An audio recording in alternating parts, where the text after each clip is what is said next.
All right, so I want to just make this video to kind of take a little bit deeper dive into cellular respiration for those of you that care. This is some pretty in-depth stuff.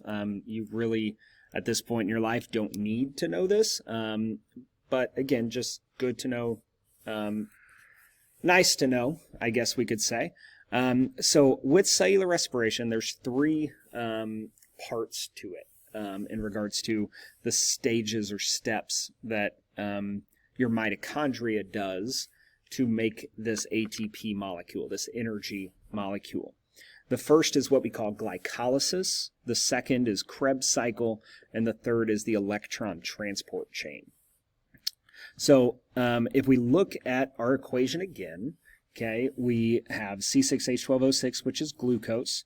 We have 6O2, which is oxygen, and then that creates, that yields, that makes 6CO2, which we breathe out, 6H2O, which our body uses, and then the energy, the ATP molecules that our cells then use to do all kinds of different stuff. All right, sorry about that. So jumping back into this. So when we look at cellular respiration, again, we're all the way down at the cell level, right? So we have our cell. Cells are filled with all of these different organelles or organs, as you can think of them as, such as the mitochondria, right? The mitochondria is where all this stuff happens. So like we're really zoomed in into the really deep inner workings of the cell when we look at this stuff. Again, the first step of cellular respiration is glycolysis, okay? Like everything that we've kind of talked about in biology, these words can be broken down. So we have glyco is the prefix, and then lysis, okay? So glyco, I hope that you can assume that that might have something to do with glucose, right? Glyco, glucose, it's sugar, okay? So it's talking about sugar. Lysis, that suffix, generally means to break down or to cut. Okay, so putting that together, glycolysis is all about breaking down the sugar that you have into smaller units. Okay, and so I don't have a picture. Actually, I do have a picture. Let me pull this picture up.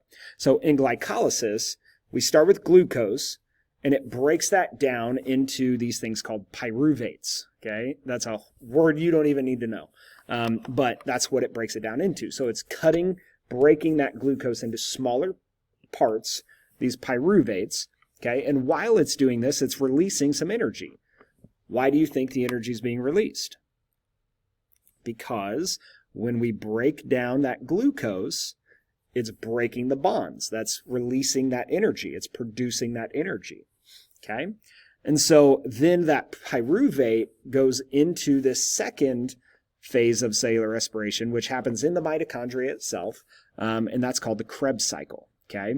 So in the Krebs cycle, you have the products from glycolysis, which are those pyruvates, and those get broken down even more into CO2, this thing called NADH, ATP, energy, and FADH, okay, FADH2, okay, so those are the products, that's what's being produced, and then those things go into this third step of the electron transport chain, okay, and this uses high energy electrons from the Krebs cycle, and those things come from this NADH and FADH, and it uses those to make ATP.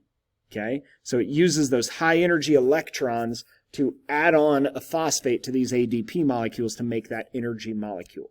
Okay, and so when you look at this as a whole, every step of this is making energy.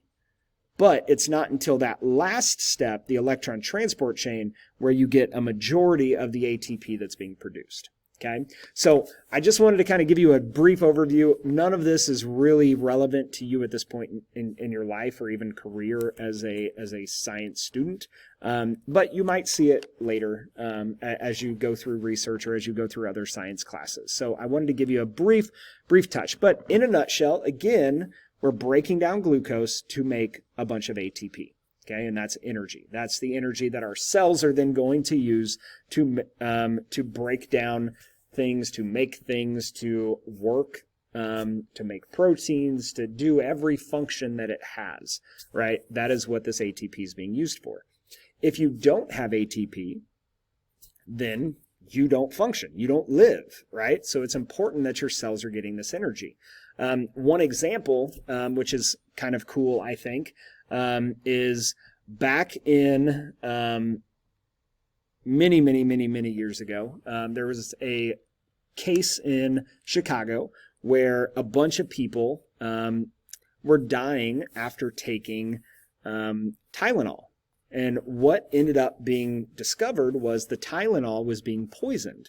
And so somebody went in, bought a bunch of these bottles of Tylenol, and they put poison in the capsules, in the tablets, and returned the bottles, put them on the shelves, and then people took these Tylenols and they died. Well, what was actually in the Tylenol was cyanide, which is a poison I'm sure some of you have heard of before. Okay, and what cyanide does is it actually keeps from this last phase, the electron transport chain, it prevents these electrons to be used to create the energy. And so when you aren't able to make that energy, your cells start shutting down.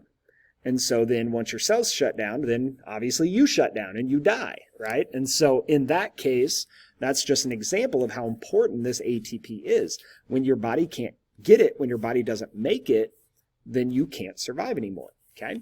So again, just brief overview of what this process looks like. Probably a little way more in depth than you'll ever need to be, but hopefully if you're watching this, it meant something to you and you got something from it.